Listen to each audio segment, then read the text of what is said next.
Movie House Cinemas, proud sponsors of Conversations with Gerry Kelly. Treat yourself to a movie. Relax in VIP recliner seating without the VIP price tag. At Cityside, Glengormley, Mackara and Coleraine. Enjoy the show.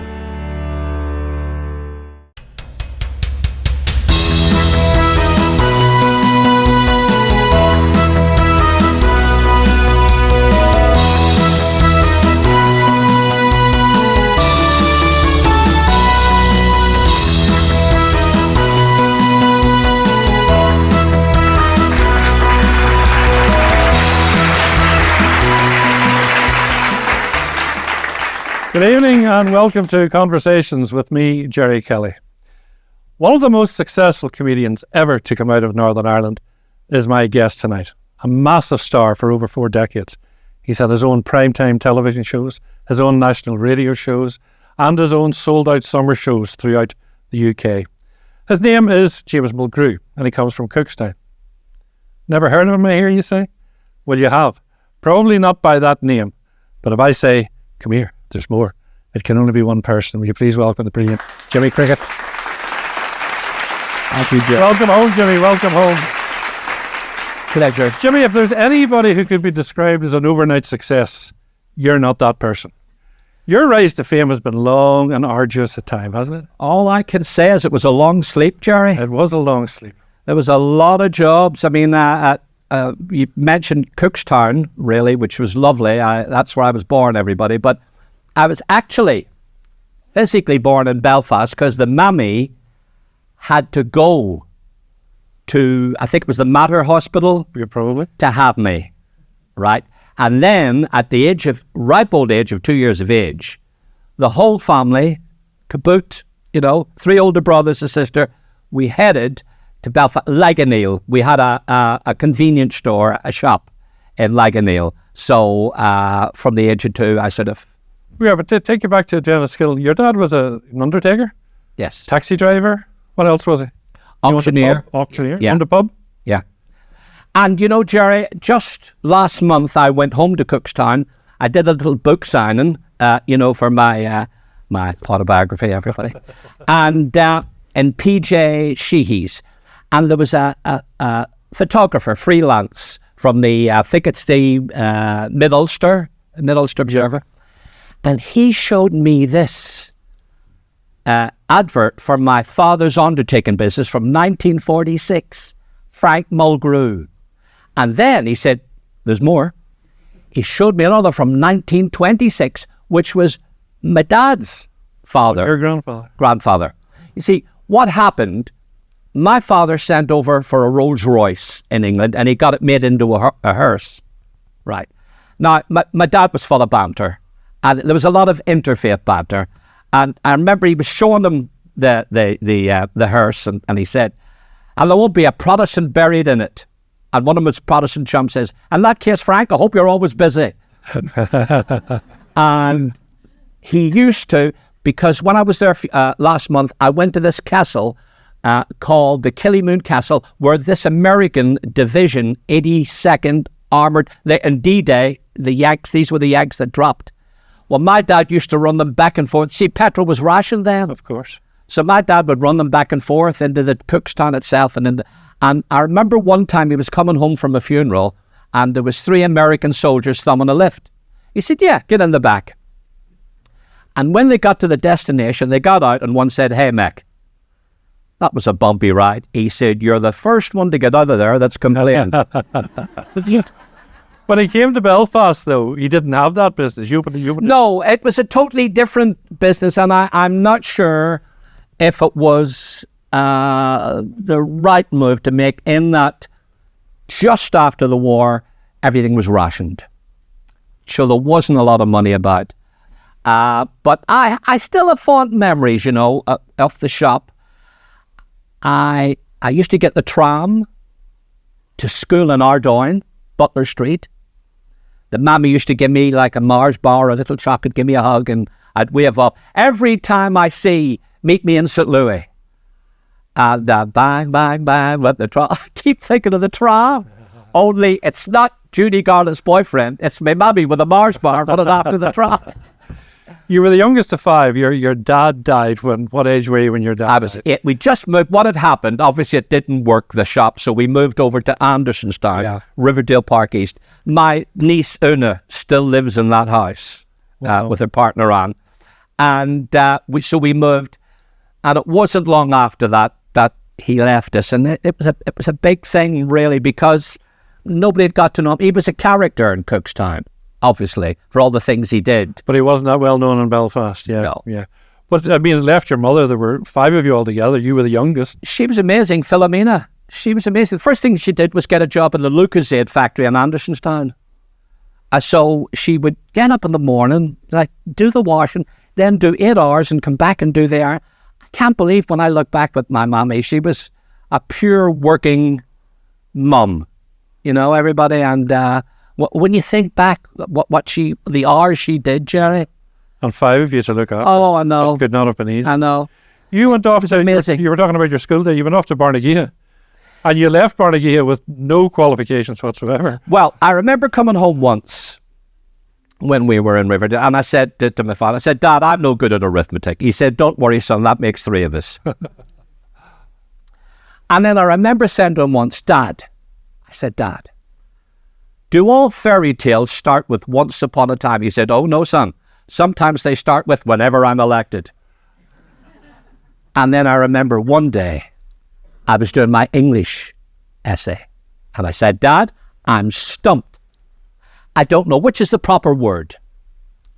Is it complete or is it finished? He pulled his chair over, Gerry. He said, it's like this, son. If you marry the right woman, you're complete. If you marry the wrong woman, you're finished. But if the right woman catches you with the wrong woman, you're completely finished. So he was a character. We used to listen to the radio.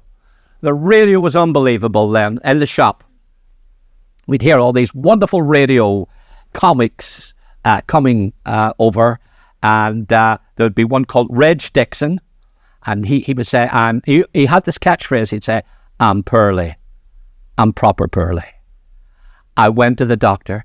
He said, go over to the window and stick your tongue out. I said, why? He says, I don't like the fella that lives across the street. So it was all innocent fun. I loved it. You were sponging all this. All the time. All the time, Gerry. Is this, when you left Barnegia with no qualifications, as we said? Well, I could juggle with 3 balls. That was the only thing. That was it? That was it, yeah. What job did you get? Where did you go to work? McAlevy's, well, the first job I had was Nicholson and Bass on the Ormo Avenue. Yeah. And I was just a labourer, really. I just carried boxes from one end of the factory to the other. So then I got a job. What were your hopes, Jimmy? What were your hopes? What did you want to do? Had you any plan for yourself? I had, I think, an inner urge that I wanted to be in showbiz, but how that was going to be accomplished was beyond me. But I used to avidly watch Sunday Night at the London Palladium. Yeah. And there was a comic called Billy Dainty. I remember him. Billy used to stick his neck out and do this great thing. And I loved him. And I used to do that to all the friends. You know, Barnegie, all the funny walk. I loved Bill. Years later, I got to do pantomime with him. Goodness. How lucky is that? And you played the Palladium as well. Yes. It was just amazing. But at that time, obviously, I didn't know.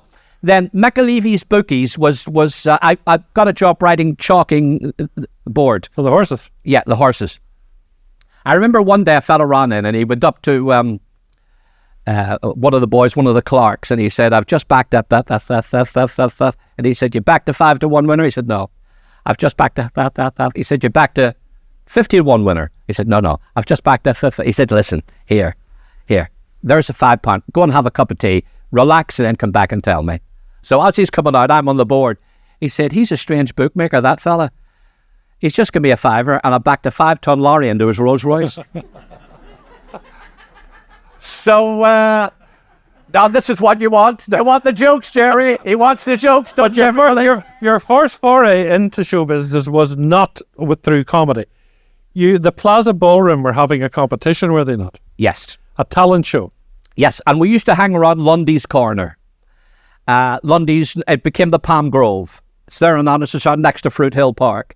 And there used to be there was a band at one point where my eldest brothers used to do waltzing.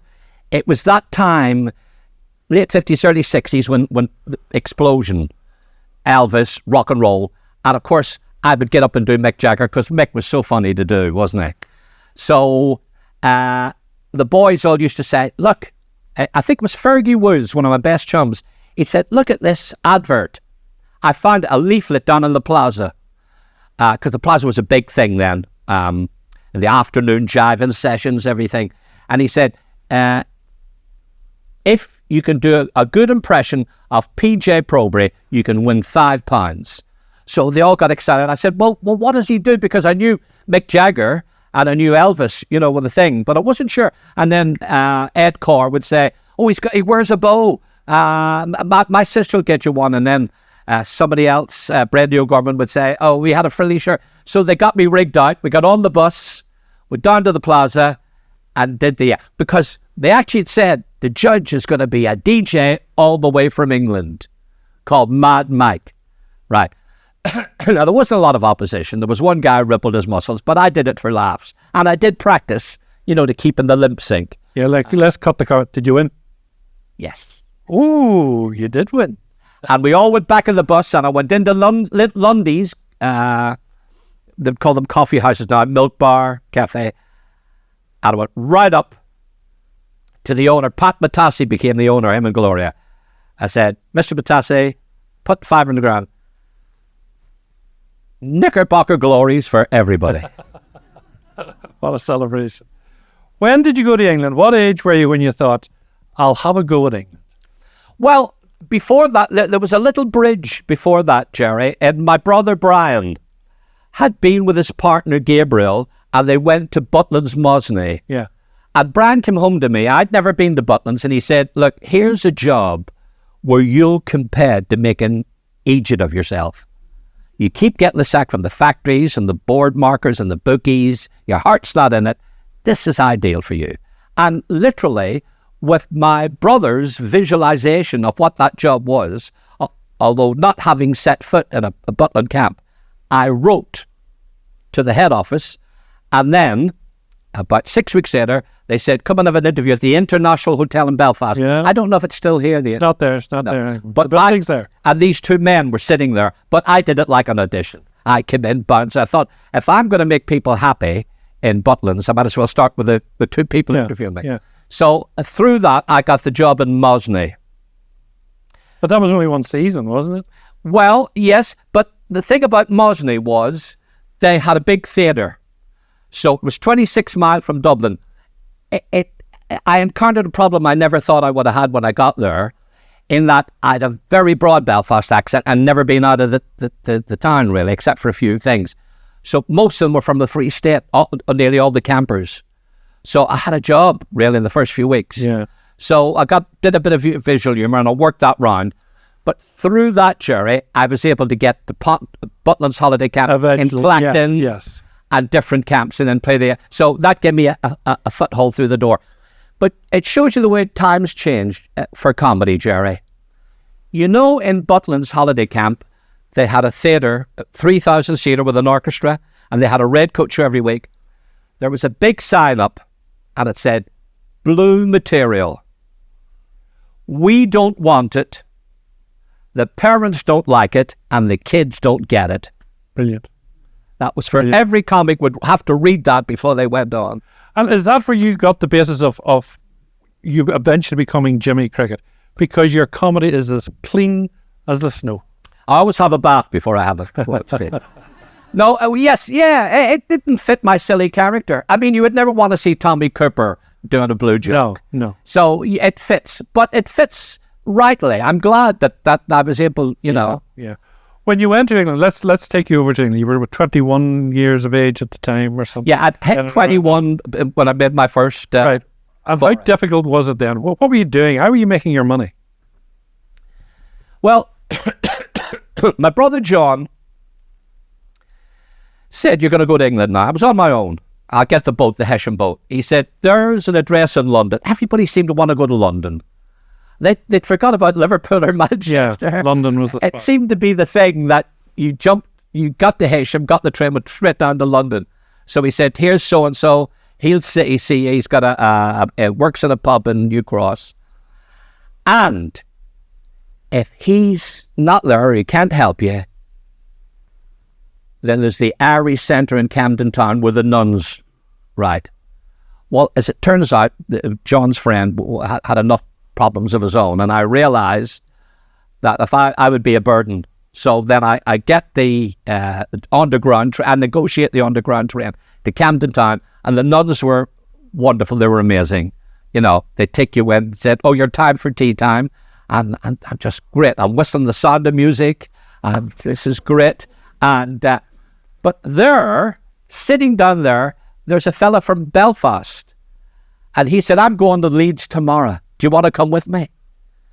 Now, folks, I just spent 10 hours on a boat, another 6 hours getting to London.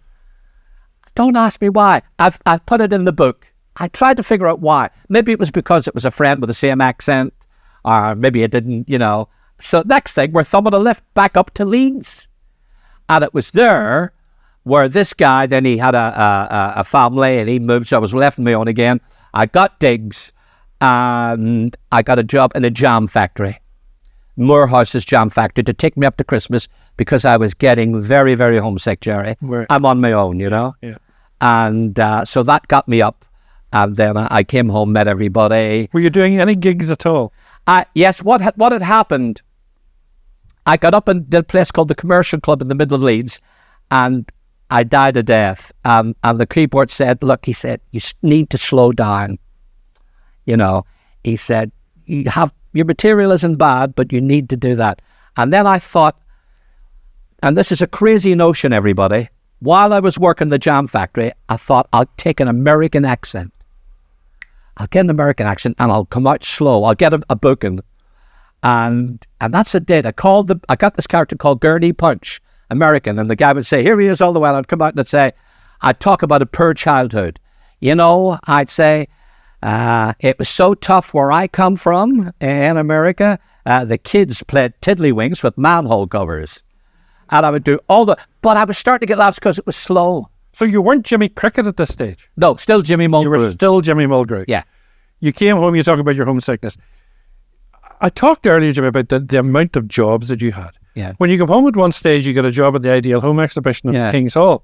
Yeah. What were you flogging there? Well, it was a thing called Taxoline. It was a stain remover. A guy called Lou Wilson.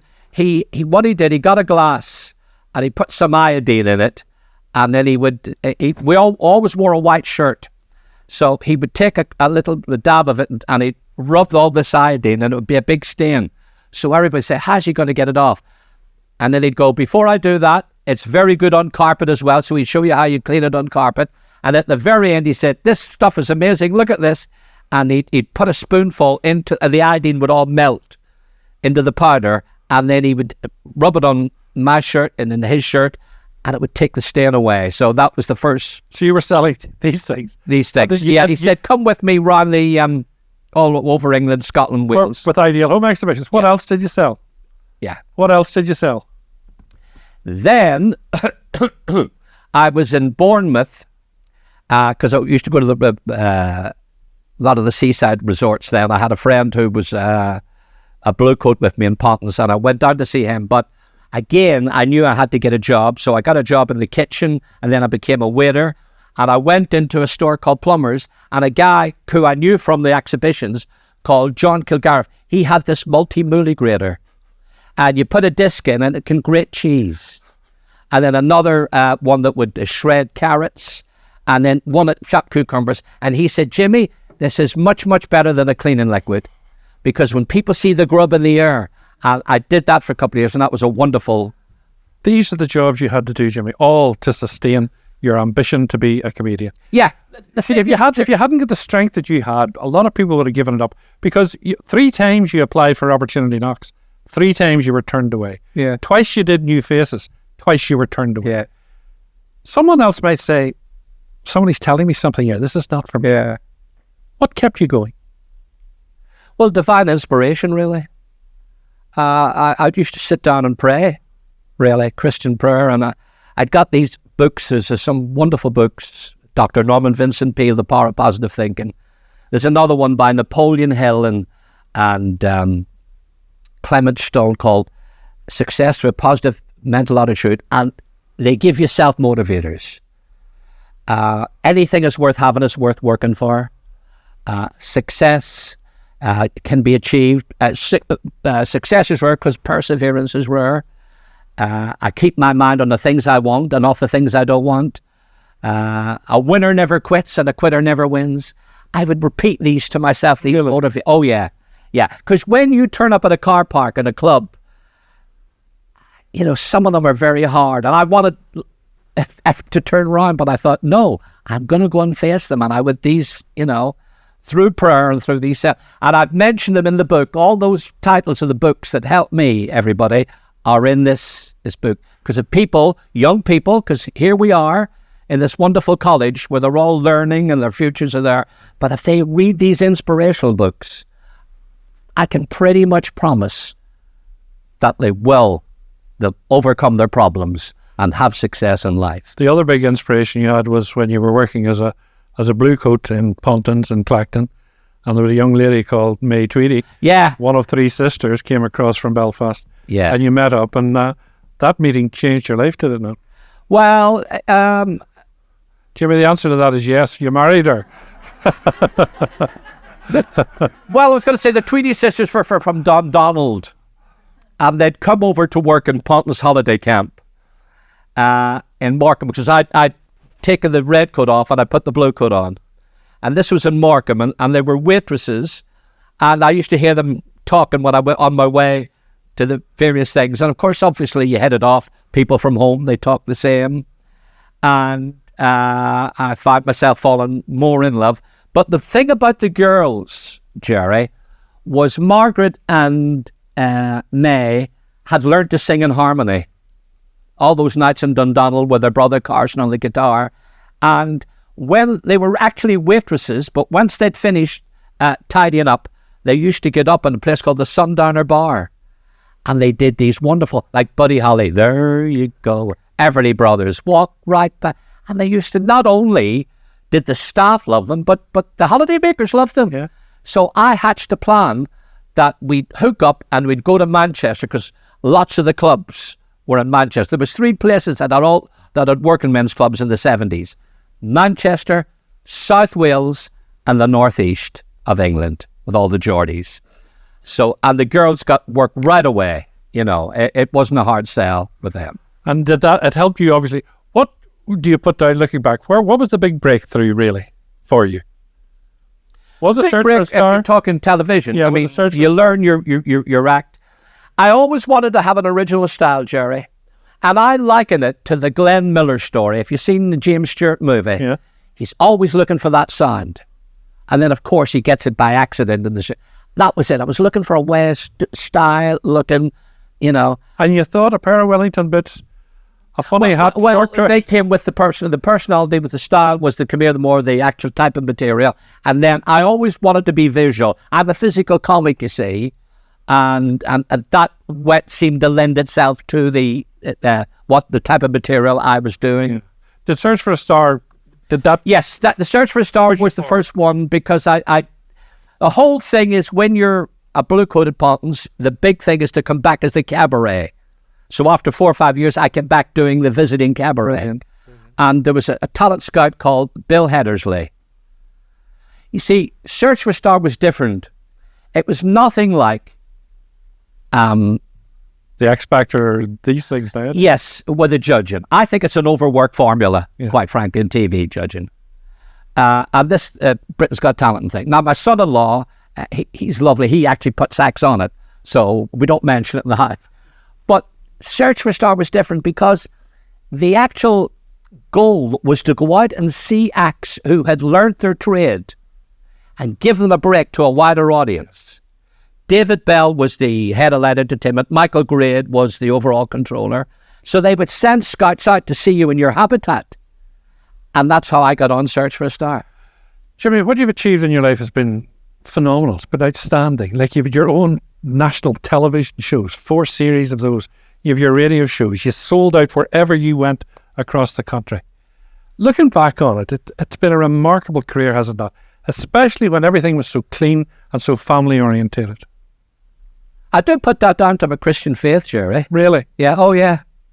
Yeah. I just believe in divine guidance. Listen, there'll be problems. It doesn't mean you gotta, you've got to dig in, but I think at the end of the day, I have had that extra inspiration to make the right move at the right time. Obviously, you have to learn and make mistakes, but it's learning from them as well, Gerry. It's so important to learn from your mistakes. Where did the name cricket come from? How did you get Jiminy that was just pretty much a Walt Disney thing. Just Jiminy Cricket, simple as that. I actually played Jiminy Cricket once in Glasgow Pavilion with the Crankies. Wow. In 1999. Yeah. Wow. Jeanette was a little Pinocchio, and she used to press this little button on her nose, and then Ian was Giuseppe, and I played Jiminy Cricket with the green. I actually got to sing, give a little whistle. If you were to pick one highlight in your career, what would it be? Meeting my wife, because she changed it all around. I'd gone and I didn't have a penny. I got off the boat in Liverpool, and I just went into a little chapel and prayed. And then with a few weeks, I got that Bartons and met her. And she changed it all around, Gerry. So it's those the ducks have to be in place. So that was the most magical moment. The Pope gave you a papal knighthood. Well, that's. I mean, I'm thrilled with that. I'm thrilled. I don't know if I deserved it, but you need champions, and there was a nice couple in Liverpool who had done a lot of charity and they wrote to the Bishop of Salford, and the first bishop wasn't really into, so they wrote to the next. That's tenaciousness, isn't it? The next thing, I sort of the parish priest is. Well, when you consider some of the people like Sir Matt Busby, Bob Hope, Oscar, Frank Carson, Schindler got one. Yeah. Frank Carson got one as well. Frank got one. Yeah. Don't look. We could talk all night, Jimmy Mulgrew, but I'm afraid time has beaten us. You can hear all these stories in the book, which the book is fascinating. Look, we've only 30 seconds. Don't bother showing it. That's very cheap. That's cheap, Jimmy. Well, they're only £10. £15.99 on Amazon. But, Gerry, just before you go, can I mention David Hull, the promoter, is doing a show next March? Yes, you're coming in March again. At the Grand Opera House. Yeah. One in Larne. What's that lovely theatre in Larne called? Then the Riverside in Coleraine. Now, here's on the show, Gerry. Roy Walker. Yep. Myself. Adrian Walsh. Yep. Jean Fitzpatrick. Yeah. And as if that isn't all, Geordie Jones and Club Sound. Tickets on sale. Jimmy, thank you so much for being with us. Pleasure, Gerry. Have you got a 30-second joke to finish us? That's all we have. 30 seconds to take it away with a smile today. Well, this turkey turns up at the Manchester City football ground. He said, "Could I have a game? Gobble, gobble, gobble." He was talking turkey, you see. That's not the big laugh. That's just a little one along the way. So the manager, Pep Guardiola, you see, my Spanish is just a wee bit rusty. I know the French for cut the grass, mow lawn. And I know how you say hello to a tipsy Italian friend, hi tiddly hi tie. So he said, "What position do you do?" And the turkey said, "Well, I can play both wings." Right? I've got 2 laughs and a groan. He lets him play. This turkey is sensational. He scores 25 goals. Pep Guardiola said, "I'm going to sign you up immediately. I'll give you £500,000 a week." The turkey said, "Never mind about that. I want to ask you one thing. Am I in the team on Boxing Day?" Ladies and gentlemen, would you please thank the wonderful Jimmy Cricket? Thanks, Gerry. Jimmy, thank you so much indeed. Thank you.